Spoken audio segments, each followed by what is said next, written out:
Right. It's Tuesday. And you know what that means? It's the day that follows Monday. Okay. I just want to say hi to everybody and say I hope you're having a good week.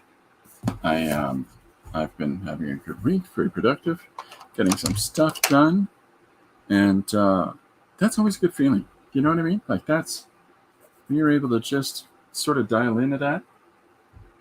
It really works out well because as soon as you have that sort of productive feeling, then honestly, you start to just develop this sort of sense of, things are moving along the way.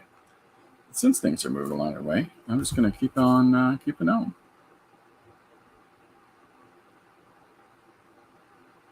I'm just getting a message. Sorry. Okay. Hi, message. Okay, so with that in mind, I'm going to keep on getting some more things done. Today I've got a couple books to show you. I just had a request to show a page. Very nice thing that. I'm going to show it on screen. Just give me a second. I had a request for a page that one of the weekend. So here's one of the things. Let's just get started. My name is Christopher Runciman. This is one page story extravaganza. What it is, people give me suggestions and ideas, and I do complete one-page stories or more from these ideas. And this is page 203 since the start of the year, and we're still going. So if you've got a one-page idea, feel free to shout it out, and we'll crack a lack at it. So it's a lot of fun, and it sort of allows some of the ideas that we have in our head to get out and to be molded into something. It might not necessarily be what you have in mind, but at the very least, we're trying, and that way these ideas don't get lost to the ether. And at the same time, I enjoy engaging with people, and I'm working on stuff anyhow. So to be able to do this is super fun. I'm early. Okay, we're going to go through the process that we normally do. This is our page that was started yesterday. It's a mixed media page. If you want to see the original, it's on my Patreon. Oh my goodness, Chris says, last day watching, then I'll have to watch replays because school is starting this week. Boy, oh boy. Chris is a teacher. Hi, Gary. How are you? You stream while I teach. Okay. Yeah, I guess it has to be replays then because the timing. I'm sorry for that. So I've got some books to show you today. This is yesterday's page that we started. It's mixed media. It's got ink. It's got what I did initially is I cut a stamp in linoleum. I got a stamp made out of linoleum and a Ken doll. And after doing that, I stamped it a number of times on the same page. And then a lot of this we had a conversation last week, and a lot of these conspiracy theories came out about what is the most or least valid. I can't remember what it was. And so I tried to incorporate a bunch of those into one page. And so it was a lot of fun. I enjoyed myself doing it. I even got that Rod Stewart request in there. So great faces of all these alien people. Hey, that's no way to talk about Rod Stewart. Sorry. Thank you. So it was a lot of fun. There's still tons of stuff out of those suggestions to use, and we will do so. But in the meantime, let's go through today's 3 books. If you're one of the Substack people that follow me there, and there's no cost for Substack, you just got to look it up. On Substack, I post the entire week's worth of pages, one pages, not the other stuff I work on, and the explanations, what the suggestion was, who it was from, and what my thinking was behind it, which is the exact same format that'll be on our new book that's coming up. Because we'll be putting the suggestions, name and initial, and what was going on in Chris's noggin when he did that. Okay, so here's today's page, and then I've been requested to show one of the Saturday Sunday pages that I did. I don't show these anymore because I only put those on my Patreon and then the Substack, by the way. So, but the Patreon gets the originals, etc., etc. But I did a portrait recently of Bill Plimpton, and so my one of our favorite animators, and so I just got asked to put it on the screen. You maniac! Okay, no need to be hurtful. So this is Bill Plimpton. If you don't know his work, I highly suggest you do. However, there's another way you can learn his work, and that is he teamed up with a friend of the channel, Jim Lua, and did a film called Revengeance. So this is fantastic, folks. If you have an opportunity to get a hold of Jim's films, please do. And but Bill Plimpton is somebody who has had influence on my drawing going back through, I don't know, 80s or 90s. So this is a sort of hats off to Bill. And then today I sent him this page and he enjoyed it. So what do we got? We got morning. Joshua Campbell's joined us as well, folks. And then we got a few people probably kicking around as well that aren't saying hi, so hi to them as well. I don't like the term lurkers. It's so menacing. Anyhow. I didn't see Ron Stewart. Jimmy the Lutz and Plimpton rocked it on that movie. Yes, they did. J-Boys! There we go. So that's the picture I did of Bill Plimpton. Super cool guy. And yeah, a lot of fun in the sun. But so go back to today's page. And let's get crack-a-lackin', shall we? What say you? So I've got some books to show you here. And, oh, Chris, we love books. Boy, am I glad to hear that. Lurking does sound a bit heavy. It really does. Hello, lurkers. Ooh, you know. Okay, so I've got some books to show you. First off, I've got, if you've read World War Z, the book, not seen the Bradley Pitt movie, way too much acting in that movie. Hi, Tori. Welcome aboard. So that film doesn't do justice to the novel. The novel is readily one of the best written zombie anythings. It really is. It's I wouldn't say it's the best, but one of the best for sure. And the film doesn't do it justice by half. So anyhow, in addition to writing World War Z, Max Brooks also did the Zombie Survival Guide, Complete Protection from the Living Dead. And it really is, it's got past occurrences of zombie attacks and how those were handled. but it's also got an additional bunch of stuff here about how to actually survive in a zombie apocalypse, you know, and how to certain strategies and engagement scenarios and essential things that you might need. And this is a prepper handbook, basically, but a prepper handbook with the bent that it's towards zombies. It's really interesting, and I had a real kick reading it. So if you liked World War Z, try to find yourself a copy of this. It's so fun. Max Brooks is the son of Mel Brooks, and but I mean, he's a brilliant writer. He really is. So Gary says World War Z is fantastic. One of the lamest movie adaptations since League of Extraordinary Gentlemen. Yes! Yes! I fully agree. Okay, next book. I'm very serious about how bad those bad adaptations are. This is Creosote and Hubert, or Hubert, I don't know. This is Beauty. I really enjoy Creosote's books. I really do. I think he's one of those fantastic creators. And as artists go, he's got a really elegant style. He also wrote a book called Beautiful Darkness that I bought a copy of. Lori bought this book at when we were at Heroes one time. But this is about a young girl who's not very pretty. Basically, magic wish happens to become the most beautiful girl in the land.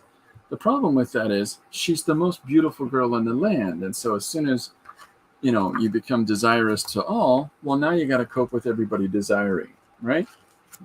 So it's kind of speaks to the mixed blessing of celebrity, the mixed blessing of being in the limelight, you know. And but it's beautiful. It has this really simplistic and clean line. Kind of reminds me for like the clean line quality to it of like a 1010. If you don't know Hergé, I'll show. I got a fantastic 1010 sketchbook by Hergé that I can show you.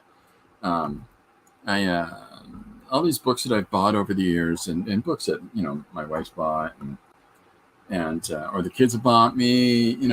It's books are meant to be shared. Books are meant to be seen and read. So I hope you don't mind some of the things that I'm showing you. I hope nobody's being emotionally scarred. But Beauty is an absolutely loved book. I haven't given ISBNs. Let me do that. The Max Brooks ISBN is 978-1-4000-4962-2. And the Beauty is ISBN number 978-56163-894-9. Look at that. You see, they're all chasing. Everybody wants pulling at her cape. It's not polite. Anyhow. So that's now this is I have a couple of creators. I've talked about this before. I have a couple of creators that over the years I've developed entire sections of bookshelves just specifically of these specific artists. Bill Sienkiewicz is one. Dave McKeon's another. Alex Toth is a pretty big one. Alex Ross as well, but Alex Toth pretty much kicks everybody's butts. So this is one of Alex Toth's books. Now, it's way too big for the camera. So I'm going to turn it. Well, no, I won't turn it sideways. Anyhow, this book, I have a number of different Alex Toth books that are all like crazy thick. And this sort of takes a number of the rare, hard to find stories that he illustrated back in the day and collects them in one big old volume. And it has some different writs about it, and it talks about processes. And Toth was really outspoken. And yet at the same time, he was incredibly competent. He had a really strong grasp of line. And his lettering is all hand done. And he would write letters to people, correspondence, like traditional letters, right up to his death, where he would hand letter the whole thing, and it looked like the most absolutely perfect hand lettering you've ever seen in a comic book, but here it is on a postcard or in a letter. But the flip side of it is that he's usually telling people off because, he's a bit of a cheeky guy. So that's what all of this is. I really love one thing that Toth did better than I think everybody else, aside from control of black and white.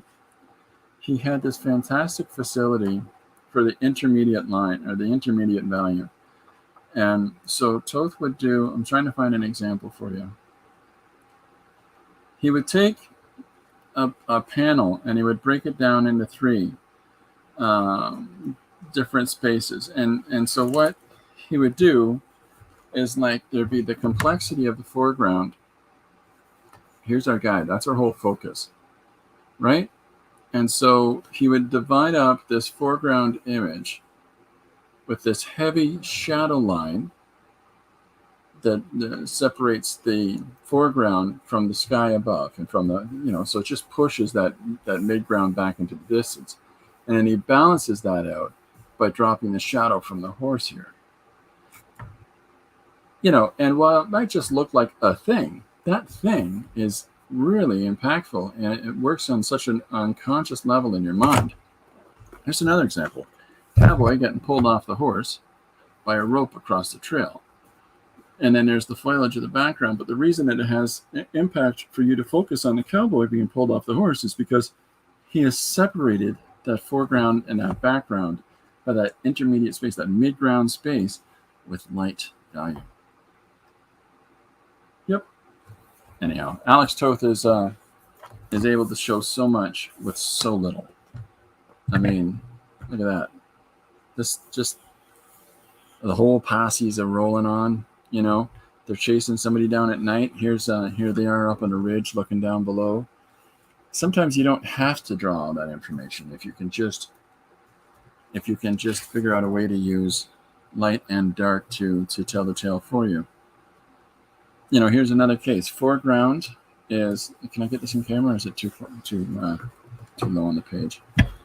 Let's see here. So the foreground in this bottom panel is light and detailed.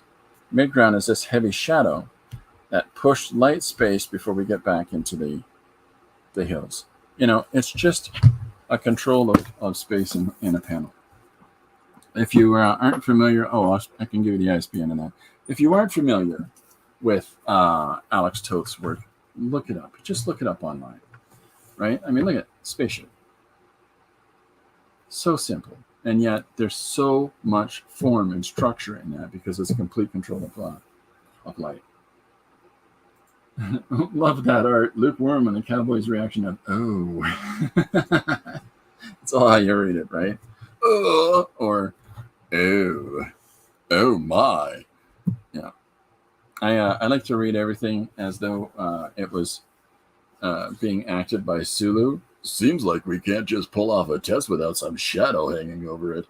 If someone is following us, they will have a difficult time interfering in our next test.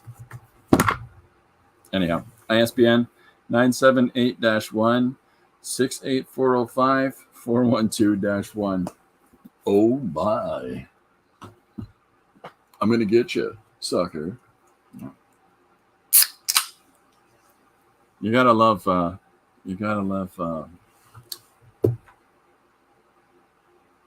forgot his name. The actor that played Sulu. Okay, so it's Pencil Crayon Day. Whee! What do we got? Oh, Paul's joined us. Hiya, Paul. So we've got some more suggestions sitting on the old docket. I'm just trying to catch up on a couple of things, but we've still got that big old list of the conspiracy pages. But I got a couple outstanding right now. There's National Ice Cream Sundae Day. So that's almost cruel suggesting to a guy who can't eat ice cream. Try a whole page of ice cream, Chris. But I can't have any. It isn't fair. Boo-hoo, hoo, hoo, hoo, hoo. Yeah, see, this is so you can see the X's of the ones that I knocked off in this crazy long list of the suggestions. So, and then a couple more I threw in as well. Ken Dolls, blood drinking Democrats I got in there, but I did Democrats and Republicans because why would one side just drink blood, not the rest of them? Okay, so one of the things that's sort of been outstanding that I have not touched on yet is a suggestion that came around recently about I went for a tour of a submarine, and so it was suggested that I should do a comic page of that. So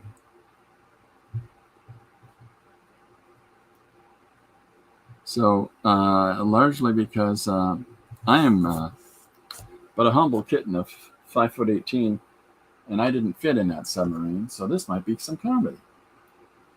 George Takei, thank you. They called us enemy. I read that. It was all right. Tori saying hi to everybody. Just bought that Toth book, Christopher. Do I owe you a royalty? Did you literally just own it, or just order it? Do you want to see more Toth? Because I got Toth coming out my nose. If you're interested in a little bit of lesson of Toth, I'm completely good with doing that for folks. We don't need to see this egocentric lunatic talking about an adventure on a submarine with himself. We can look at some more art books if you like. Alex Toth is one of those creators that really makes an impact, because once you understand how he goes about doing what he does, it's something else. Gary says, I love Toth. I have a few, but I've never saw that one before. Do you have illustrated, illuminated, and animated? Do you have those three, Gary? Do you know what illustrated, illuminated, and animated are? Because I'll definitely show those suckers. All right. if you do like illustrating and you want to try to figure out, well, let's just do this for a minute. How's that?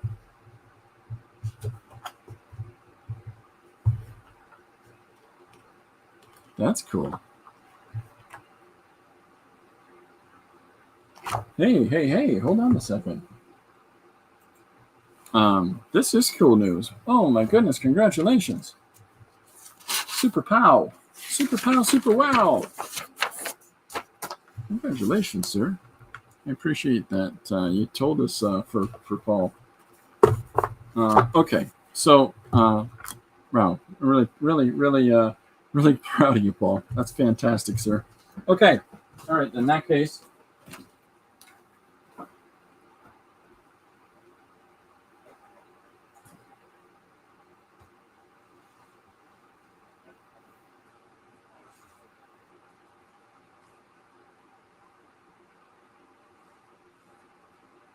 okay. Well, I grabbed 5 more, just 5 little ones. This is Toth Black and White, and edited by Michael Erud. And here's congratulations again, Paul. Before I go on any further, that's pretty good. We're here to see. Congrats, Paul. It's rad, very deserved too. That animation's pretty epic. Congrats, Paul Pate.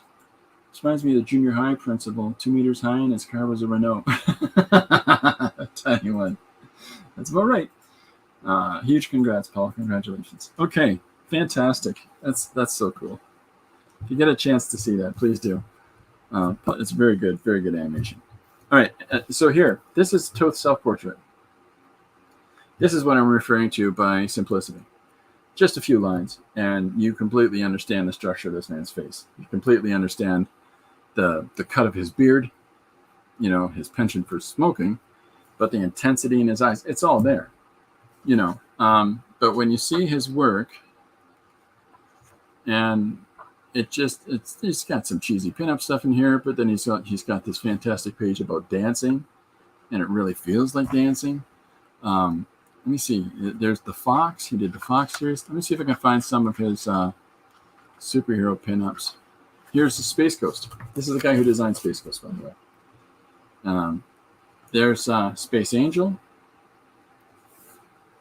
But again, look at the simplicity of the line. And yet, it's all there. Johnny Quest. He didn't design Johnny Quest. Here's a drawing of the Shadow. There's another one. But look at the intensity of that. His superhero stuff, because he did do some superhero books in the 60s. There's his JSA, the Old School Justice Society of America. I mean, the male characters all have this sense of beefy, muscular guys. There's this Catwoman. Zorro's a big book for Toth. If you're not familiar with the character or the comic stories of Zorro, please look them up. They're absolutely fantastic. Here's a Batman cover that he did. Batman Black and White. 3 tones, 3 values. There's the sketch for it. That's it. So, a lot to be said for how he drew. There's Sandman.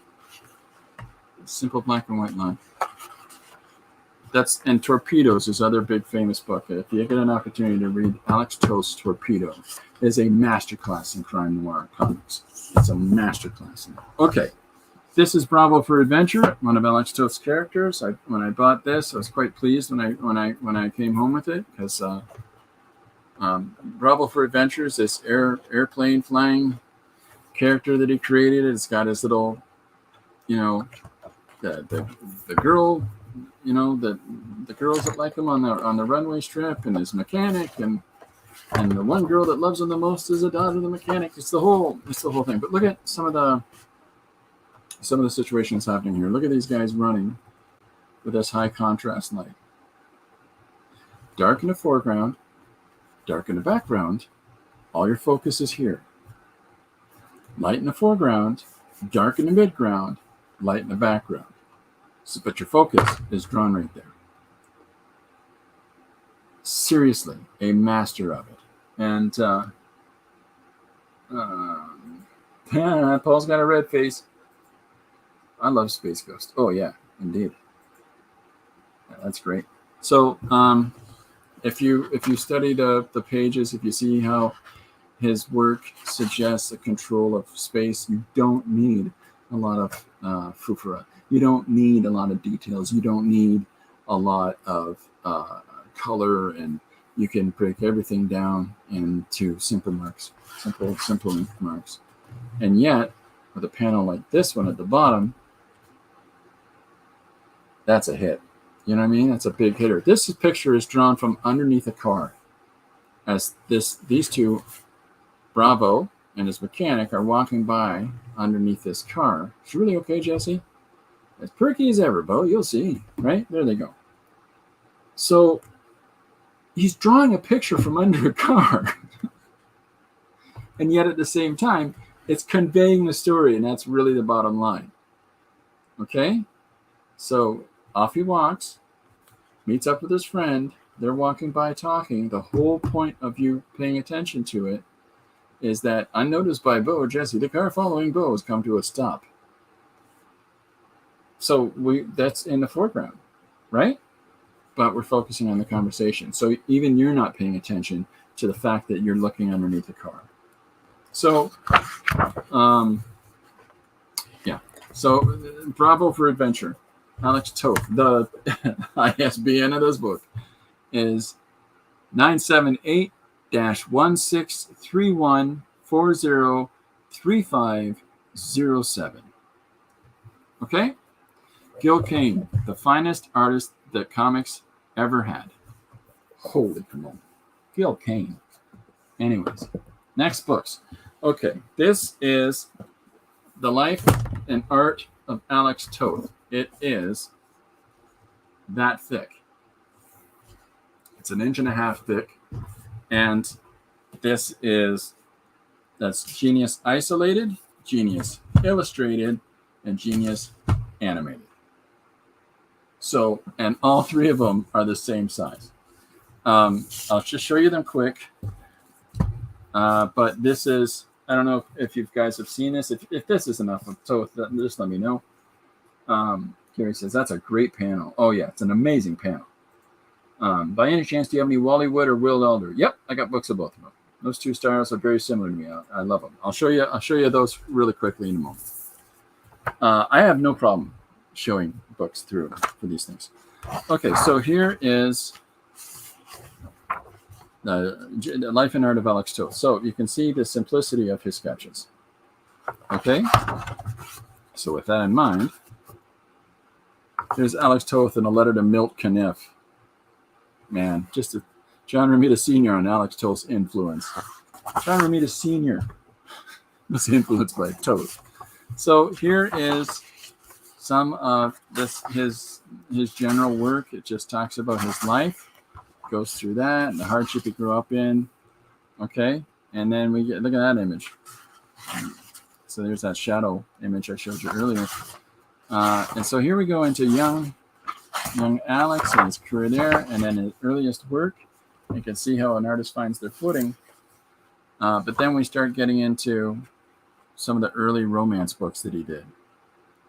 And some penciled stuff that never happened, which is really sad. Here's just like, I fooled my heart. Here's the couple in the foreground. Here's the kid feeding pigeons in the midground, and the nanny changing the baby in the background. Right? Gary says, I have a ton of Wally Wood, and I feel like half his work is super trashy pulp smut. Oh, yeah, no, it was. It's great, ha ha ha. Then drawing a shot of two gangsters looking down from a second-story floor, kind of the eyes wide shut looking down angle. Anyone have any good reference suggestions? Go Crime Noir. Go, that would be a really fantastic place, because you'll have an awful lot of upstairs looking downstairs, cops, spying on a building down below, across the street. There's all kinds of different scenarios in crime noir stories that have people looking down and assessing others. I'll show you a John J. Moore thing in a sec as well today. And then that'll be enough spoiling everything. Okay, so this is just a ton of his comic work, okay? Including this really crazy rare stuff that was, put out in periodicals or newsletters. Then we've got 1,000 books to put away now. The Life and Art of Alex Toth. And this is where we see a lot more of his examples. Like, look at his use of gray tone in here. Right? Just impact. That's right, Mr. Asher. Don't struggle, it'll be over quickly. Just fantastic. Okay, right there. Look at that. That's gray tone. If you're going to use gray tone, kerpow. I mean, I wish I had an ounce of this guy's magic. Just it conveys everything. It conveys a sense of depth by having those clouds done in a gray tone wash. And that's all wash. That's just back in the day before you could have a static, we had Copic markers, or we had a static digital application of gray field, or man. Okay, so Alex Toth was the lead designer at Hanna-Barbera for years. And so a lot of cartoons and television shows, these are his prep sheets, his turnarounds. And so he designed all of this stuff. And so you'll see, like, look at that. Look at you feel the kinetic force of it moving along. You feel the threat of the heat rising up from the lava below, and he's got a hold of her by her arm, and she's moving with him. It's just absolutely crazy. But he would do designs of environments. He would do designs of all their costumes. He would design them in their street clothes, as well as the turnarounds for their heads. And so here is some of, and look at this. These are storyboards for the Super Friends, because Alex Toth is the guy that did the Super Friends. So now you know. Like, here's designs of some of the Super Friends characters. There's Bizarro. There's the Scarecrow, Catwoman, Rima, and Giantess. There's the Riddler, Solomon Grundy, born on a Monday. More storyboards. That's the Wonder Twins in that panel, right? So it's just tons and tons of stuff. And there's all kinds of superhero drawings. He did C-Lab 2020 is another Alex Toth.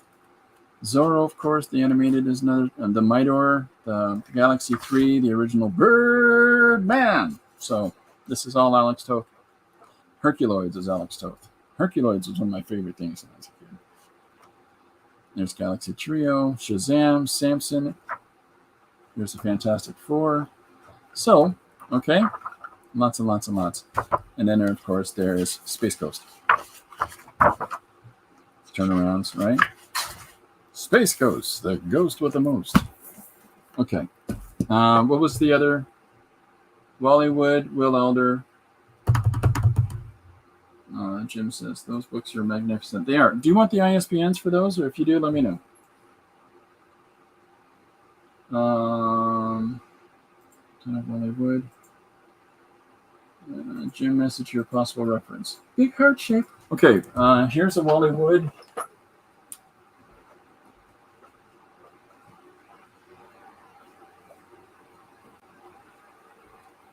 When I bought this, it was like my whole budget for the week. Woodwork. This is Wally Wood's work from 1927 to 1981. It's another thick one.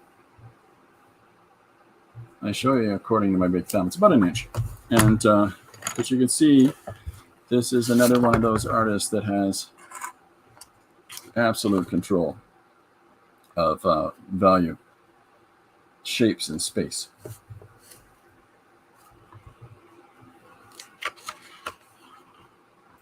What does Mike Tyson eat in the morning with his eggs? Toast! I don't get it. Wally Wood was always up to no good. Yeah. Well, I mean, Wally Wood had chronic alcoholism. And as the industry was changing, he was at the height of it in the 1950s. And the children. Good night, Richie. Sleep well. It's good to have you home. Good night, son. Good night, Mom and Pop. It's good to be home. It's just like it's so.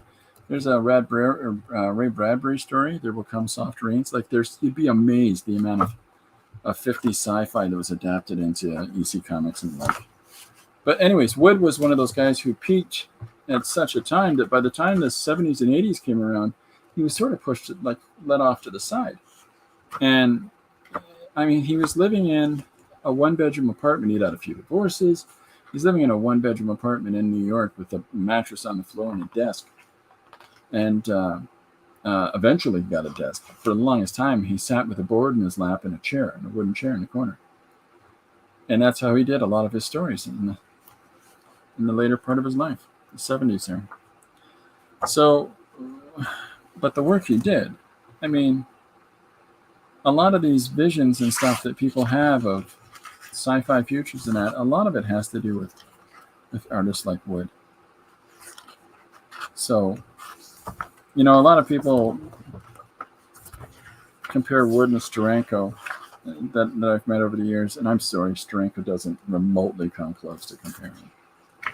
He doesn't. I've never put any stock in Steranko stuff. He's just a big personality. But there's Wally Wood's Daredevil. Did you know that one? Yeah. Yeah. Okay. So, and I'll show the Will Elder tomorrow because I gotta get it. Okay. Was this?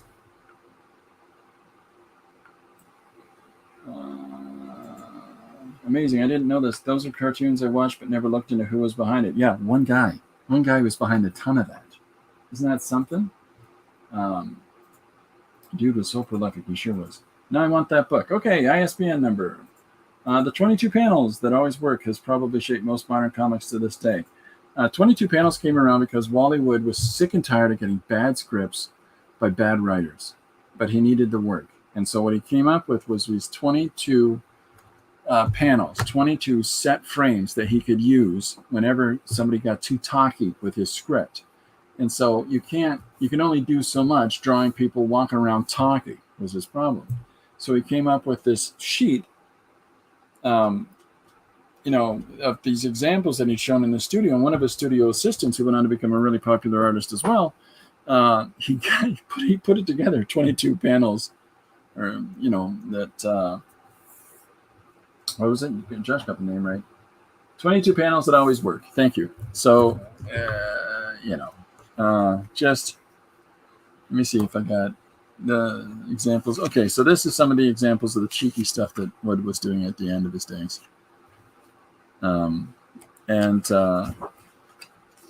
Which had Wally Wood's style, by the way, had a massive impact on ElfQuest, Wendy Penny's art. Saying goodbye. See, there's the Woodwork Gazette. This is the little newsletter he put out to fans and some of his risque stuff. Yeah, cheeky comics at the end, but, So, the ISBN is holy cow, $80.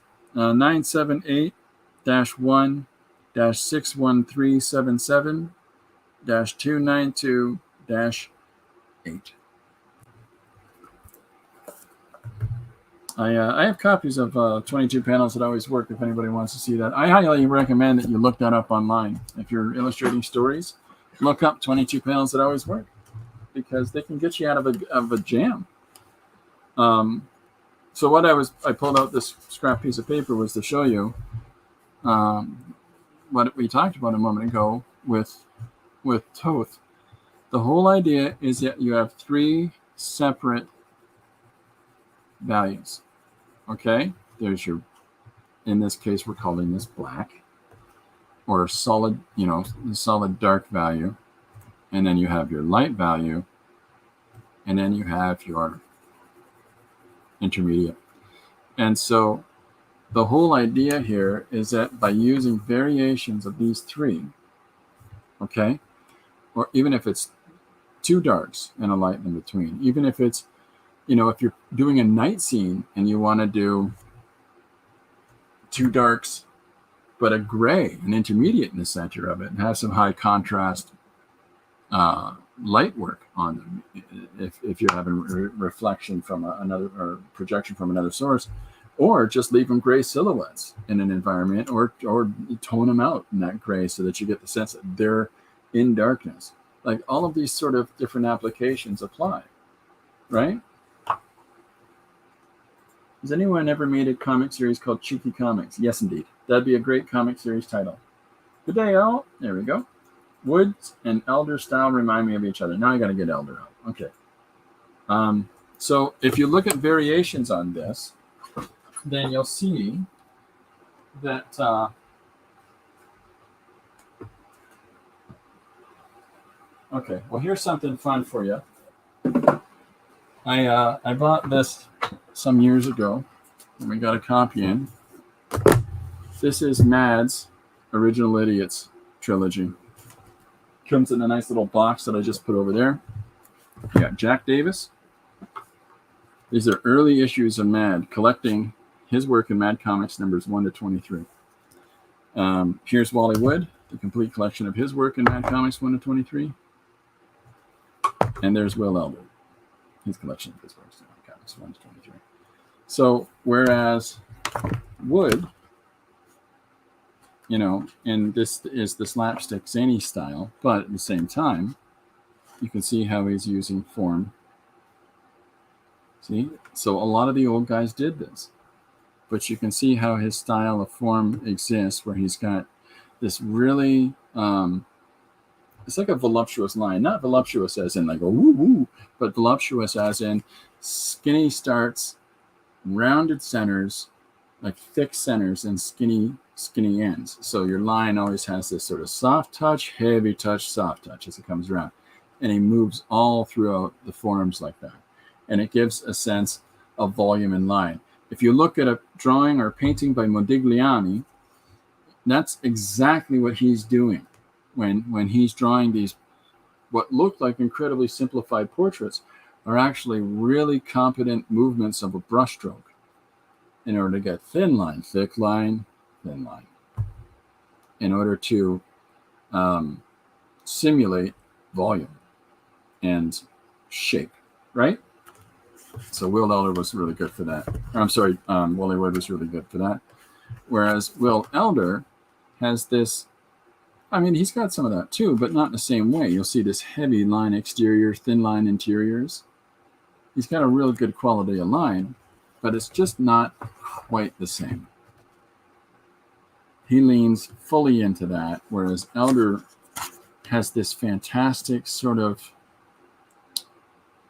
he doesn't focus on so much going on in all the panels as he does.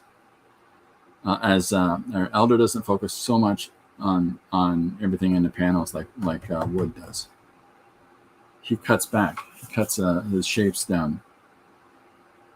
Allows more space around the characters, and he does it consistently throughout. But his storytelling is just fantastic. Like, you get the impression. This is one of my favorite old Mad things that I think a lot of kids tried to emulate. And that is crunch, munch, stomp, stomp.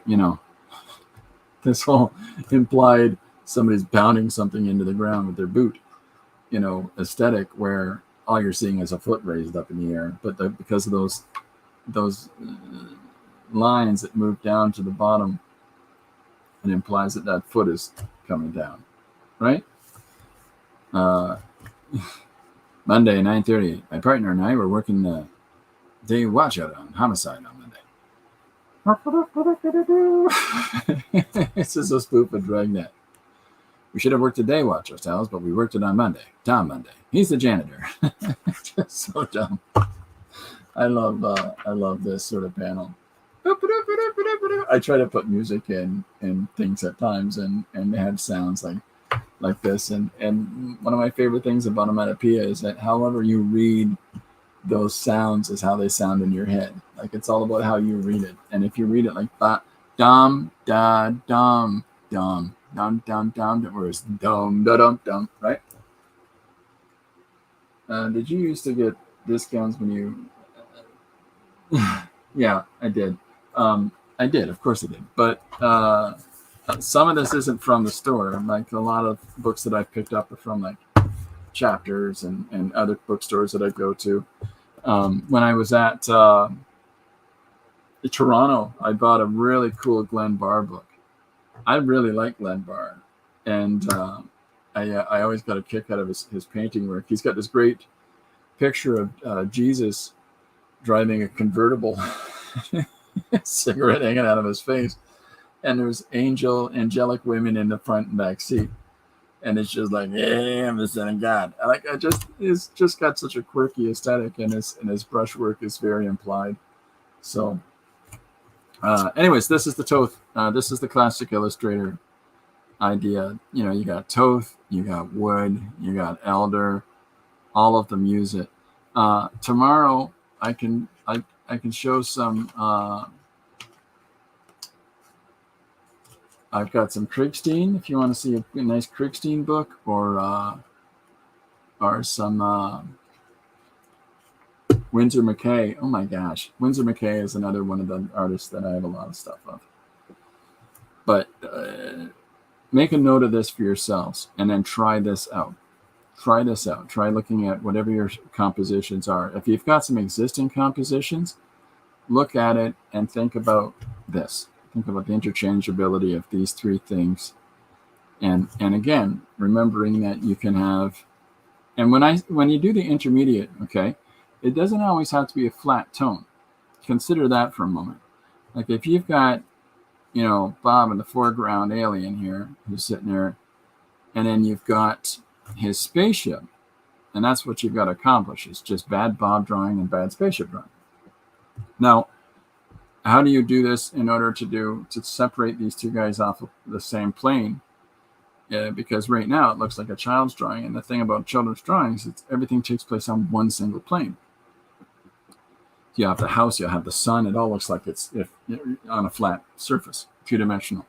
So one of the ways that you can do this is if you put some more complex information in the foreground character, but largely leave it as a white volume, and then you do this transitional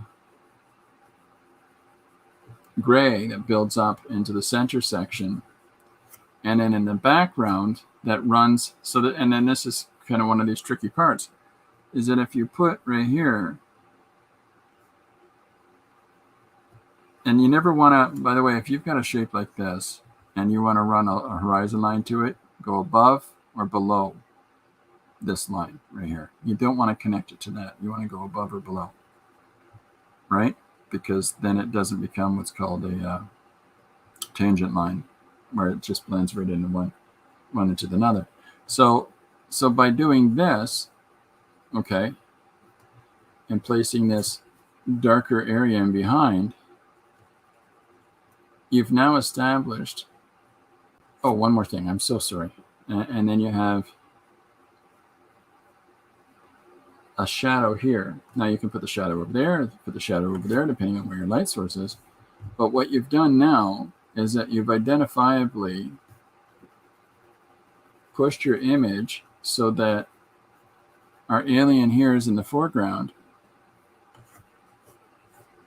So now when we break the panel like this, so now the alien guy is in the foreground, and we can have some of the foreground terrain. The intermediate plane is here, and because we've got this dark shadow underneath the UFO, implies that that is above the ground from here. And because we have, oh, sorry, hi Devin, welcome aboard. Chris is going to be right back. So by putting this heavy line in the background, this heavy value for the mountain range, and having it float around, right? So if our spaceship goes here, by putting it like so in behind, it tells us that the spaceship is in front of the mountain range, you know, and it isn't attached to it because it sits, if it sat here on the horizon line, it would blend in. It wouldn't work, right? But because it sits in the center of it with its tangent lines pushing out into the center area like that, then now it's defying this plane, and it's defying this sense of gravity because of the shadow.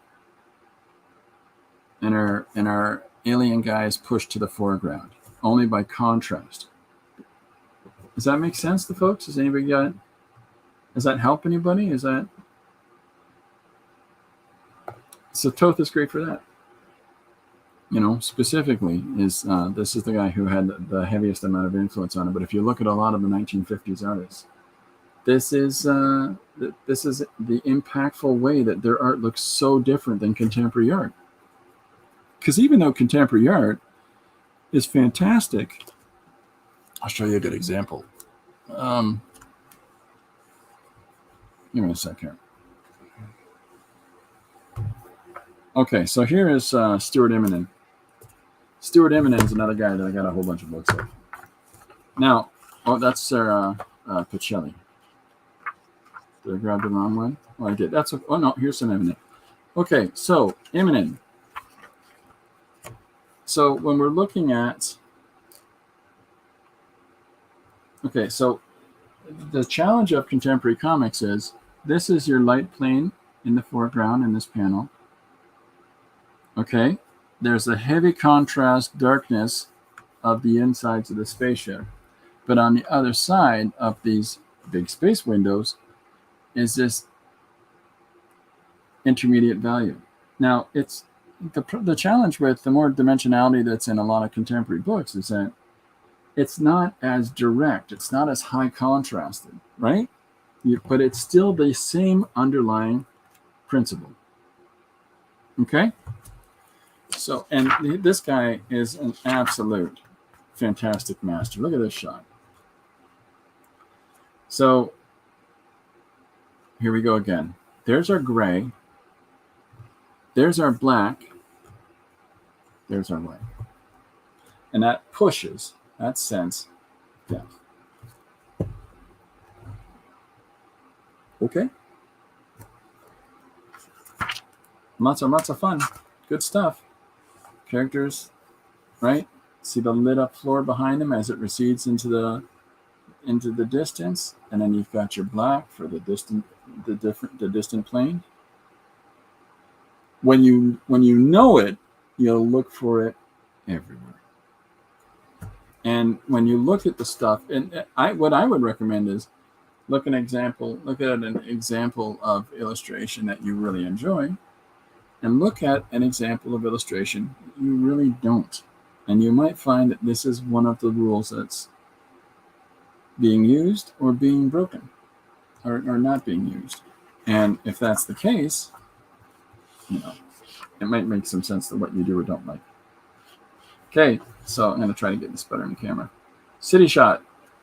Here we are, dark shadows of the buildings, lit up white area in the center, grayed out background. And again, here we go for high contrast. Lit up foreground, heavy cast shadow in the intermediate to silhouette the character, grayed out sky area in the back.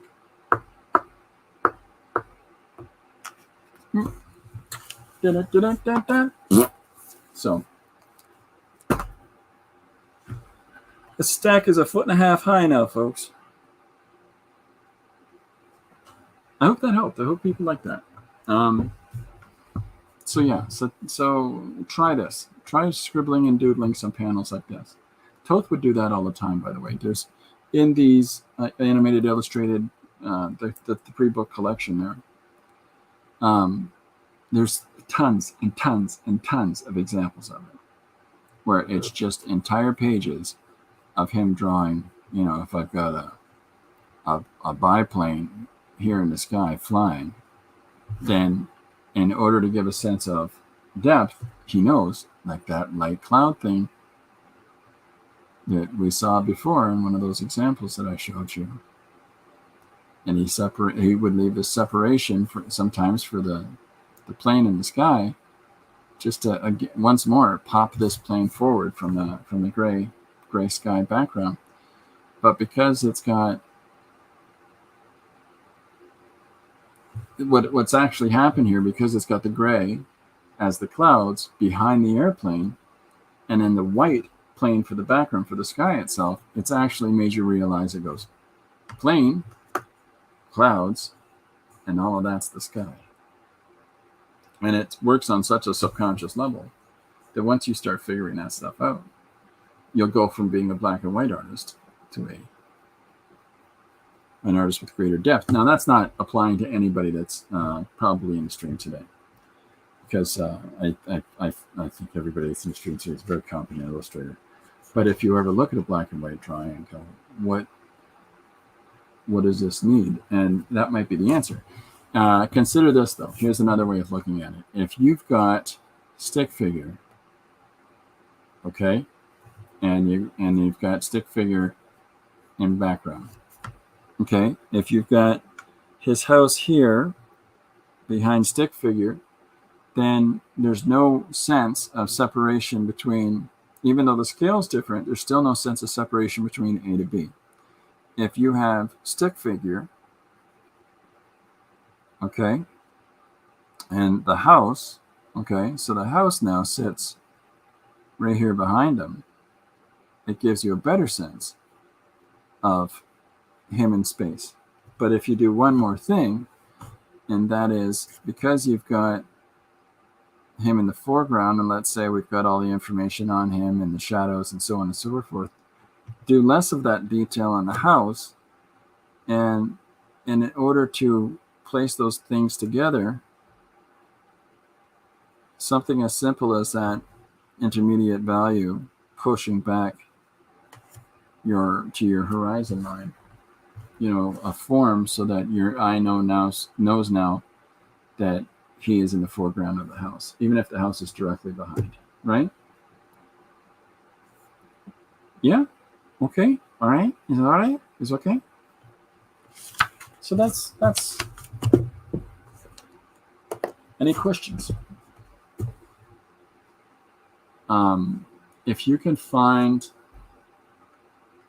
If you find artists that you really enjoy, explore why.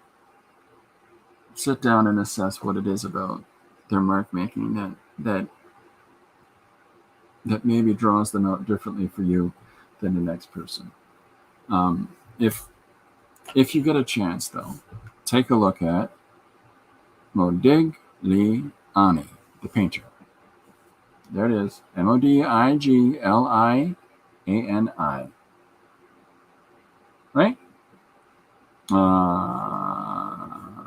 That will help you immensely. That will really help you immensely.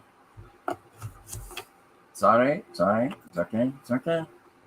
Do you have any Casper Little Lulu? Yes, I do, but it's buried in the moment. It's in. I've only got so many bookshelves and an excellent run of books. Shh, don't tell Lori. And she knows. The Casper and Little Lulu that I have isn't on the immediate shelves in front of me, but I can show some of that at some point. But thanks for asking, Kat, and welcome aboard. Hi, Yolanda. There we go. So look up Modigliani. It's a painter that I don't think enough people have spent some time looking at. And if you want to see powerful use of contrast, look up. Well, two things. One, chiaroscuro, right? Chiaroscuro. And Michelangelo di Caravaggio. It's his full name, by the way. He's another Michelangelo. Michael from Caravaggio. Michael. So look up if you want to see high contrast. Kat says, I was just kidding, but he does. Oh, yeah, of course. Kat, there will be something that you'll like on my Instagram today. Nice. Everybody go check out Jim's Instagram today. So if you take a moment and look at the work by the artists that you enjoy, you might recognize that it's because they're using some of these approaches to breaking down their panels. And yeah. So that's the books for today. If you didn't catch the whole tour through the books, go ahead and go back to the beginning of it. I also showed you Revengeance, the DVD of Jim Luhan and Bill Plimpton. And then by request, I put up a page that I didn't post on Instagram and Facebook, a portrait I did of Bill Plimpton as a one-page story saying, hats off. Thank you very much. Great work. So, and also, for those of you that are coming late, Mr. Paul Pate's film, Samurai Tai, just got accepted into the film festival of Michigan? Looking it up.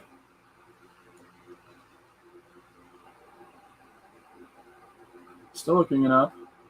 There we go. Right there. Paul Pate's film, Samurai Tai, just made it in the Michigan Film Festival. So congratulations once more to Paul.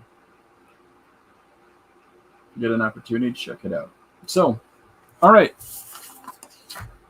With that, today's page, Kat says, shoot, I'm no longer on Instagram, but I may have to return just for Koviak. Everyone has to return for Koviak. How can you deny Koviak? So, yeah. So I've got a big old box of pencil crayons out, and we're gonna do a page today. It's an autobiographical of I did a tour on a submarine, a dry dock submarine. It's a submarine up on the land, and it was quite funny because of being the petite, mousy character that I am. I had tons and tons of room in that place, and it was it's just going to be a lot of shots of me stretching on out. Oh, I'm not banging my head on anything. 6-foot bunks, sign me up. It's an older stuff too, so all right. So what I thought I'd do is show some of that stuff. Where the door is on the sub is actually where the missiles were shot out of. The torpedoes were shot, where the torpedoes were shot from. And that's where you enter into the submarine, and you walk all the way through up to the front part, which is so you're going through the torpedo area, past the engines, past the crew quarters, past the to the front where they're habitating. So they're habitating, staying, and they do 2 shifts. I found this out about submarines. They do 2 shifts. The guys that are asleep, the guys that are awake. And there's not a lot of play in between. So when you get up from your bunk, try and spend the whole night burping in your bunk because Larry's got to sleep in it next. You can always make yourself a private account. Small submarine, big person. That's true. A girl's got to go back to Stock Koviak. Oh my gosh. There you go. There's the phrase of the day. Girls got to go back to Stock Koviak. Okay, so with that in mind, I thought that we'll just get cracking into it. And I'm drawing a pencil crayon today. I've got an orchid purple that I'm starting with. So anyhow, I hope that people like the little book tours here. I'm desperate to not repeat myself, but this is 20 years of collecting books. And with that in mind, I'm gonna get a stencil, Janet. I say that whether or not Janet's even here. So 20 years of collecting books, you tend to add up a whole bunch of Shmuel Shemazel Hearts and Pepper Incorporated. And so in my living will, here we go. Romances, Chris. My intention is to donate this whole collection to the school I went to, my high school that I went to, and learned how to draw. So corrupt another generation of young minds. But we'll see. We'll see. They'll be like, we don't want your dumb books, you goofball.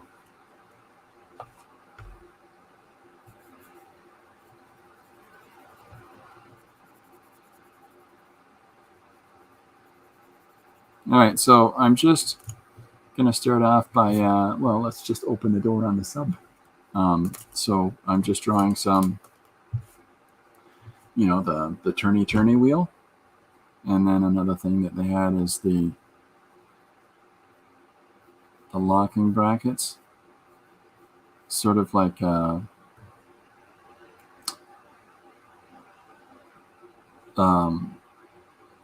clamp, like a locking clamp that would go on the door. So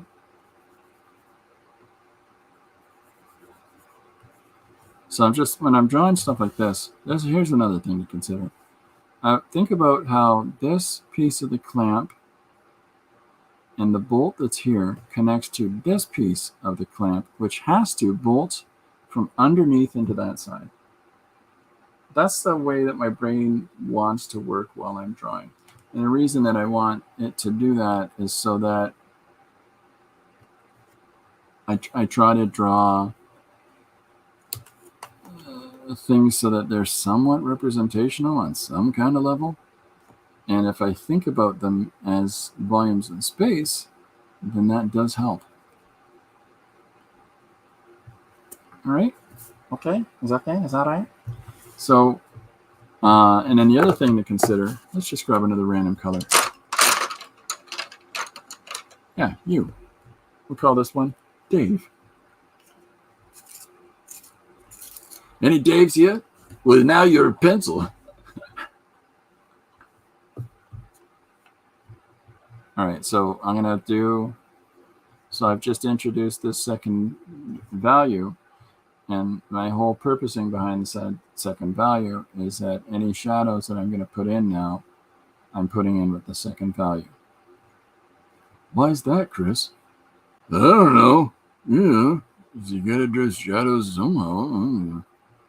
Just something to separate.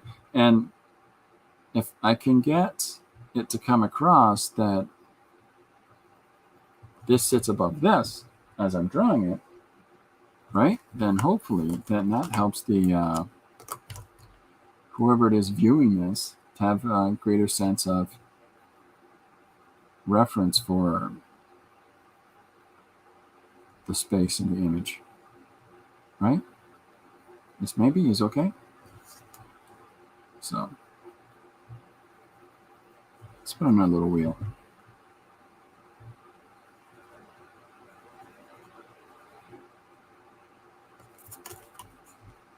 So this is our Dordreau submarine.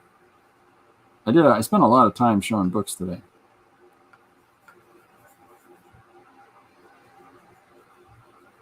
But let's get a feel at least for the way I'm going to draw the page. How's that? Okay, fine.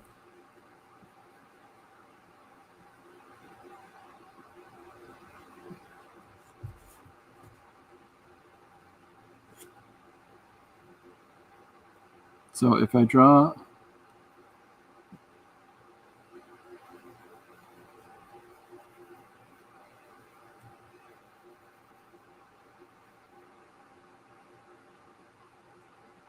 just trying to think about how the shadow works in the space.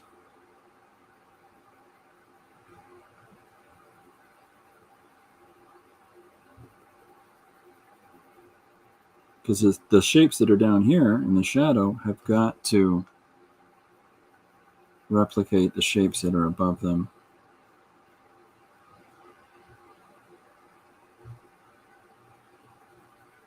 In the forms.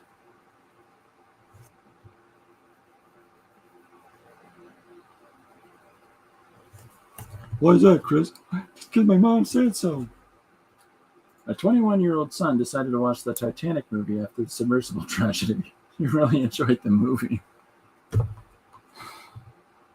Well, I'm glad he enjoyed the film. It's an interesting motivation. You know what? Why don't we watch Titanic in honor of those people? That's nice. I know a guy who the only reason that he enjoys the Titanic movie at all, and that is it's his partner's favorite film, and the only reason that he'll watch it with his partner is because he loves the whole ship listing on its side and the person holding onto the railing and it bouncing up the one wheel, the anchor wheel as they fall, and it's like, really? Does your partner know that? No, don't tell them. No. You sit through all of Titanic for a 3-second thing? Yep. It's the best part. I'm like, oh my gosh. I know, right? Yeah. It's funny, at the same time, we lost Paul Rubin yesterday, and which is sad, but there's so many people. You should watch Pee Wee Herman. Just spend the rest of the week just watching Pee Wee Herman. It's like, why weren't you doing that before? No. All right, so here's our wheel and our brakes and the like, on our door. So if I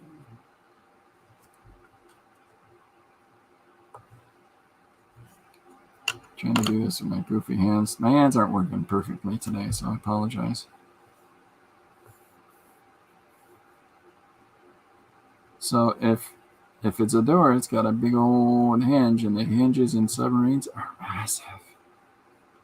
They're massive, and they're big, and you can just tell they're made out of heavy metal, because these hinged doors, these locking doors, have got to be able to hold off, a cabin that's exposed to the pressures in the world around it. So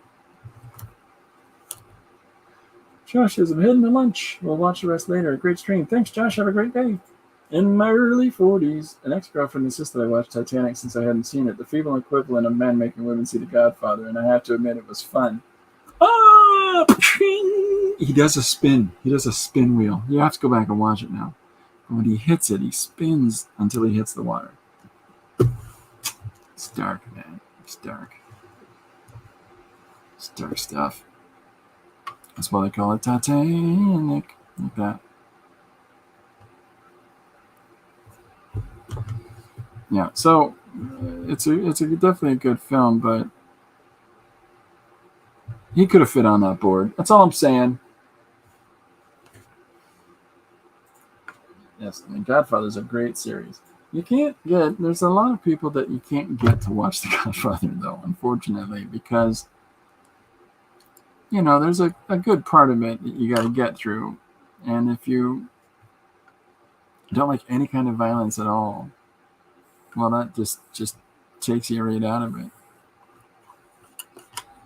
One of the things I always liked about The Godfather is, here's our first film, and it establishes the family and the conflict at hand.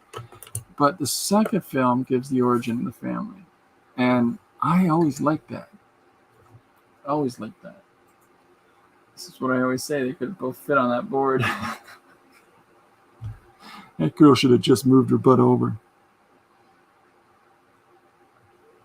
I mean, if I was Bill Pullman and the rest of that crew watching the whole movie flash back in her eyeballs as she's looking at her jewelry, I would have said, hey, whatever happened to this guy? Did you push him off a board? And then up comes the credits. Executive producer Dick Wolf.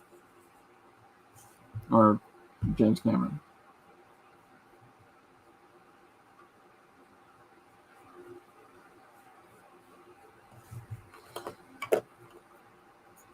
So we're going to do the same thing again.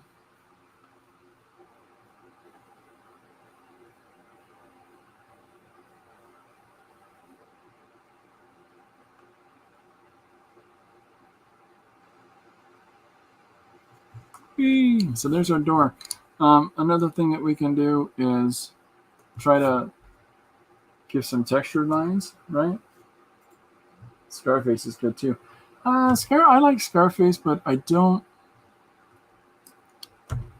It's good. It's a good movie, but it's just not one I'm generally interested in watching again. Because certain films you can go back to, and other films you're just like, yeah, I saw it. And Scarface for me is I saw it. Which I know is really confronting to some, but there's other movies that he did back in the day, Al Pacino, that, holy camole. There's some performances. Dog Day Afternoon, it's Pacino, isn't that the Pacino one?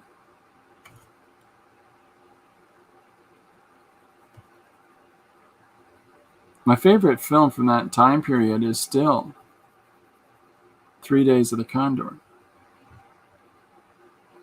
Just love that movie. Okay, so we're just putting some ephemera on the board, on the door here, and then, we can draw all kinds of whatnot and who's it surrounds it, little pieces of cabling and piping just to populate the image.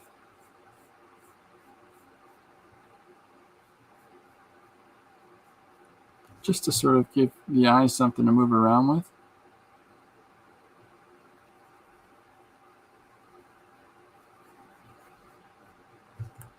And then, of course, at the back,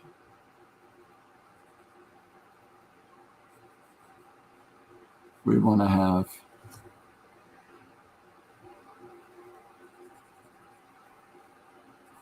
I was centering that line off of the center of the hinge on the opposite side of the door. Okay, so one of the other things that we can do is to put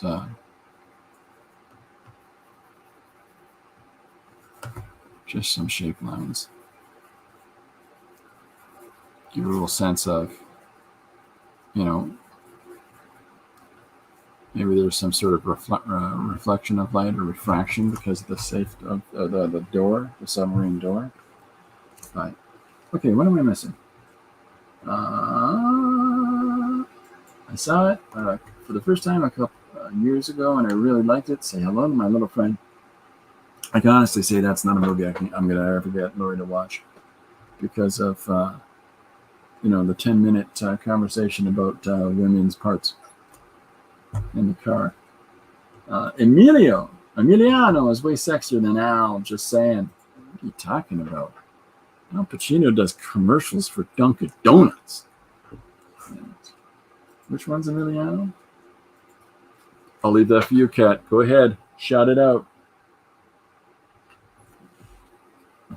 Are you using any reference photos? So I have a little Fire Kindle up above in my studio that you can see if you're in the studio video that I did recently.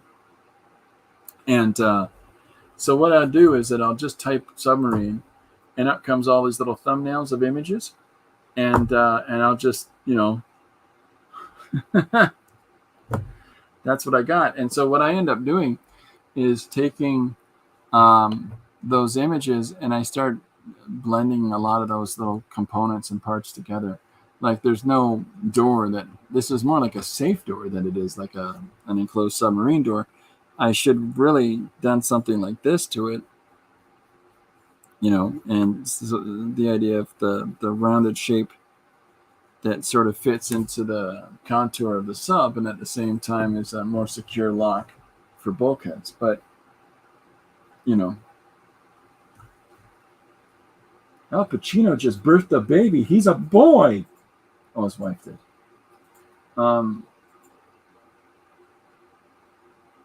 Chris, I just DM'd you something for Kat since she doesn't have an Instagram. Okay, give me a sec.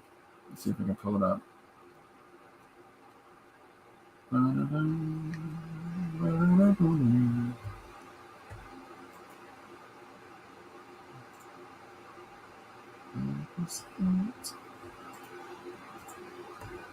I don't know how to show this. I don't have my camera set up so I can just show my screen, Jim. But it's Koviak. Starts with a K, Koviak. But I can send it to you later, Kat, if you like. Yeah, I've got my OSB hooked up so it shows Photoshop or it shows the camera, but it doesn't show my screen. I used to have it set up to show my screen, but so I can't pull it up right now. I'm in the balcony listening, fixing lunch here. What are we having? What are we having? So sometimes when drawing an environment, Devin, what I'll do is, I get the little thumbnails there. But if I sit down and I'm only looking at the thumbnails as my source for information, then I'm not going to think enough about the objects themselves. And so and even when I do look at source imagery, there's a certain point where you have to put it down, and the reason for that is that it's one thing to get structure of something. It's another thing to have the whole thing dictated to you from a photograph. Then you're a photocopier. And nobody here is a photocopier. But for me, I don't want to so heavily lean into source images that it doesn't make me think about what it is that I'm drawing. So that's why I kind of take all these leaps. And so, yeah, if you're looking for a real submarine door, that's not it. Right? I mean, I put a couple of these little bits in models that are called greebles, which is such a great word. I tend to call them bits and bobs, and I like to populate drawings with things like that. Even if it's like in the UFO drawing here, the bits and bobs in this would be the UFO floating above the ground in the background. But I like that. I like that a lot. So, but yeah, so here's our first image. Anyhow, there we go. So move that line up. Let's just push guys. So zucchini with sausages, rice, salad, and lentils. Kind of a buffet. Tonight we're having chicken shawarma. Make that for Lori when she comes home. Okay, so now that we've got this, and I want to, entering into the sub was easy, and now I'm going to show all kinds of the crazy business that hangs down, like more of these. I don't know what they're called. Are they called gauges or something like that? So now I'm going to try to draw, and this is where this gets a little complex, is that I want to draw all of these pipes and all of these things and the sort of stuff that moves all around in the top of the roof of a submarine or any kind of vessel. All that piping, all those conduits that go through there for wires or for hot and cold water or for steam, for gas, whatever. You know what? I like Devin's got a great one. Doohickeys. Don't forget to put in a whole bunch of doohickeys in your drawing there. Come on now. What do you call this here in your picture? Oh, that's a doohickey, sir. A what? A doohickey.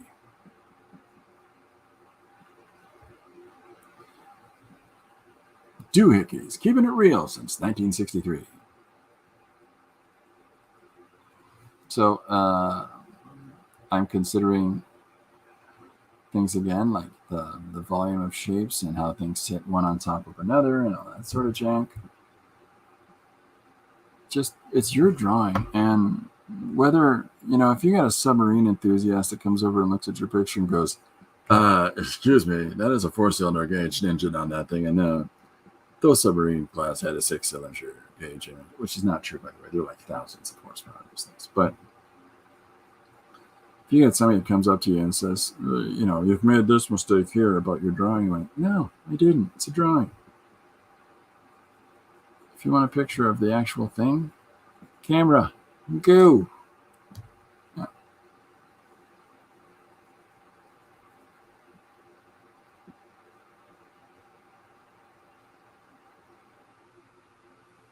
So this is the whole idea here is similar to what we talked about with the Alex Toth. And no worries, cat messaging. Excellent. So one of the things I want to consider here is the idea that if I'm drawing a hallway and the hallway works like so, that let me rough it out here on paper for me. So if this is the panel, and I've got all these greebles and bits and bobs and thingamajigs and who's and what's-its that are all hanging here, I want to cast a shadow like this, and to start silhouetting some of the lower parts of this so that they're all hanging down nice and low. And so the only way to get into this space of the vessel is by going past big crates and past this doorway and a bulkhead, or not a bulkhead, like a column of some kind, right? And then when I'm drawing in this next part of the vessel, it would be lighter. But in the interim, there's me ducking as soon as I come in.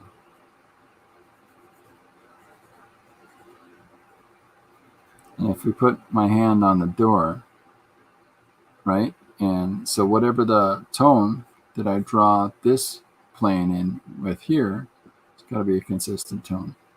And in the background of this, it's got to be a lighter tone. And then we get into all this sort of lighter flicker at the front or at the top part because it's stuff that's coming towards our hands. As Didi says, you're the boss of your drawing page, etc. Yes, indeed. I really like your limited color palettes and your one pages, Christopher. Always so effective. Hey, thanks very much, man. I did, Jim. Great phrase, there. Yeah.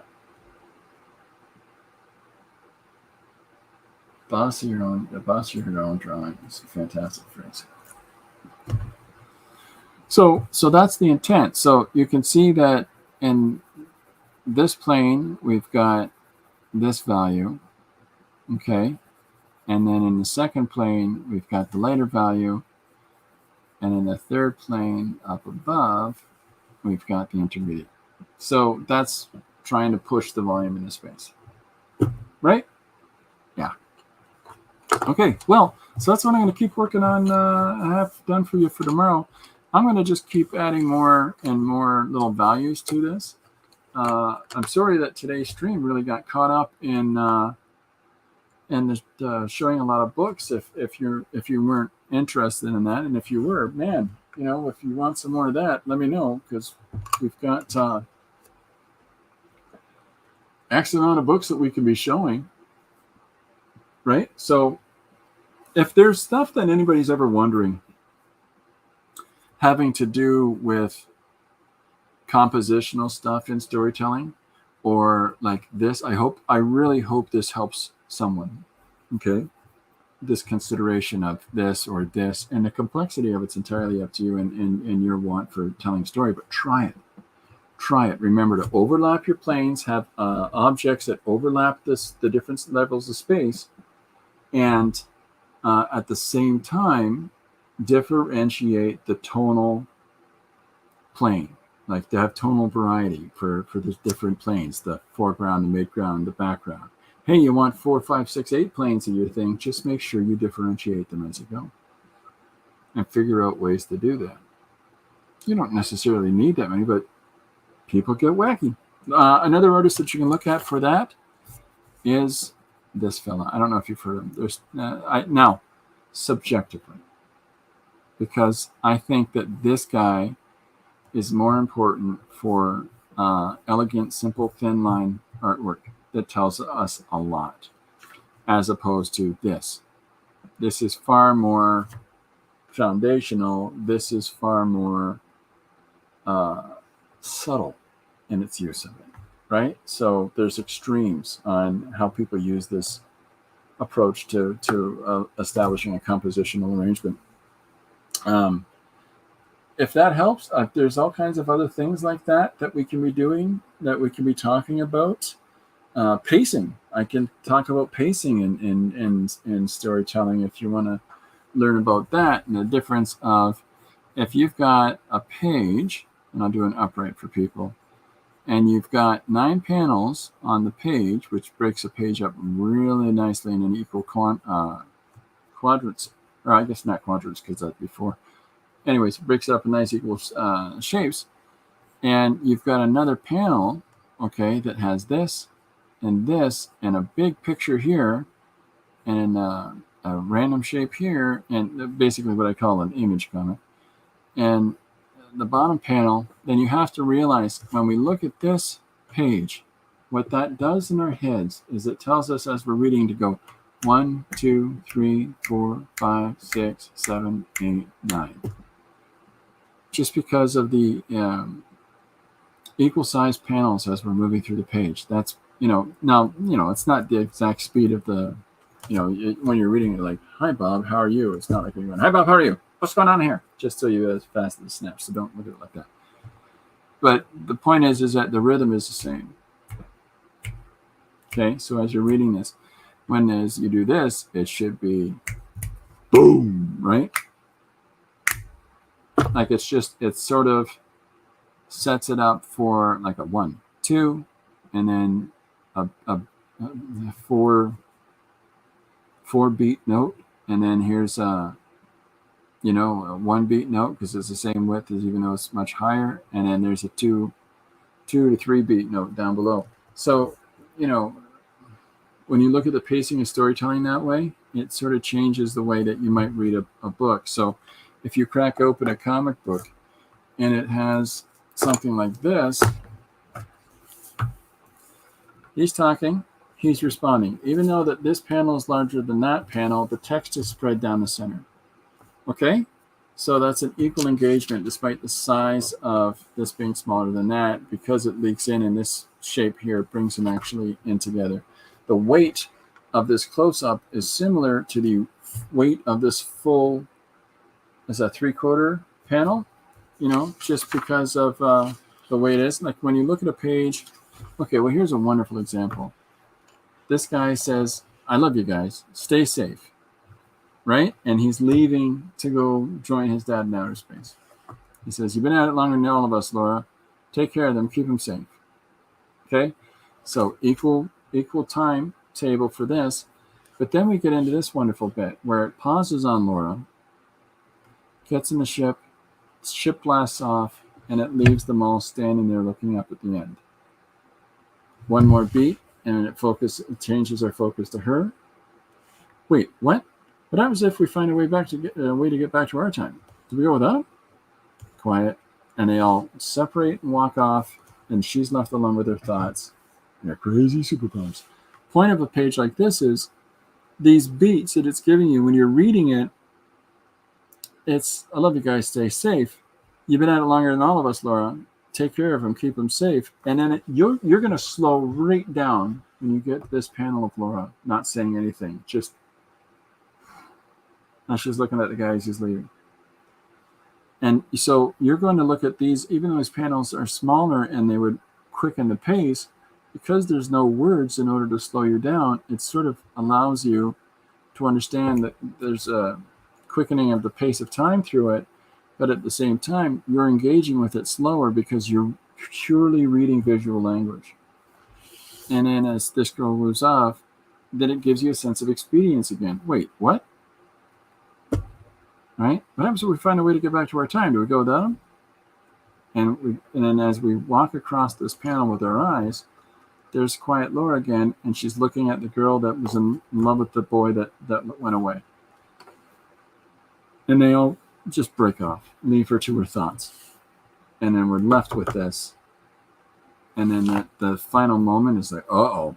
So that's the impact, the impetus to make us turn to the next page and see where that goes.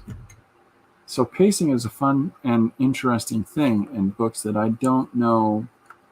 When you draw static-sized panels in a book, and I'm not pointing out anyone specific, I'm just saying like a 9-panel page, you have got to be aware of the fact that if every one of your 9 panels has the same amount of text in it, then it's the same amount of rhythm. Now, if your one panel's larger than the other, 7 panels, because one panel would take up the space of 2, it'd be like,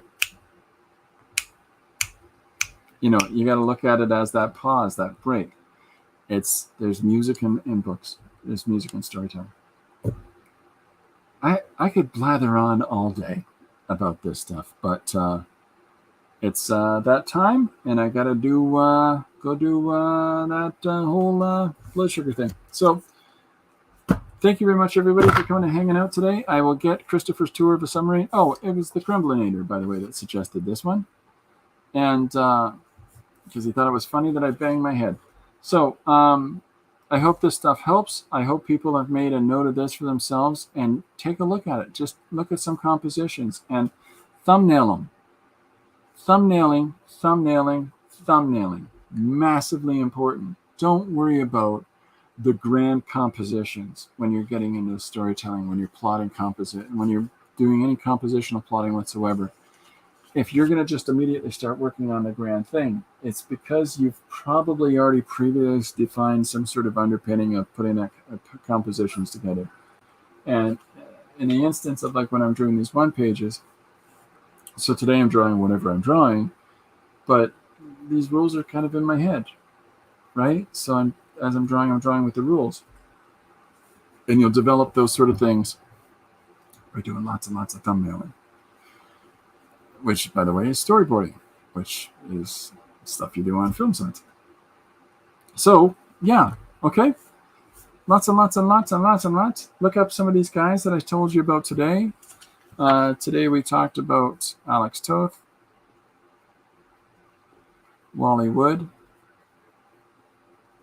Will Elder, Kira Soot,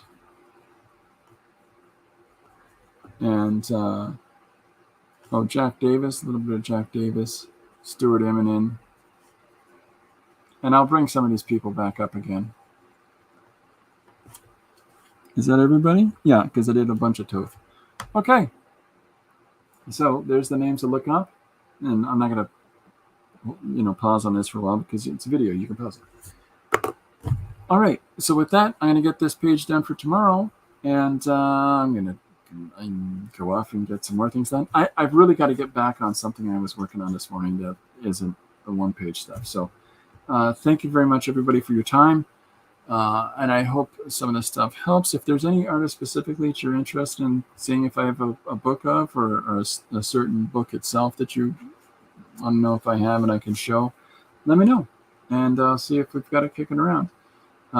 Tomorrow, one of the things I'll be showing is the making of the original trilogy Star Wars books. And they're thick suckers that I got. And so that'll be one of the things that I'll be showing tomorrow. Okay? In the meantime, back to work. And I hope everybody has a great day. And I'll see you at 2 o'clock tomorrow. Bye for now, everybody.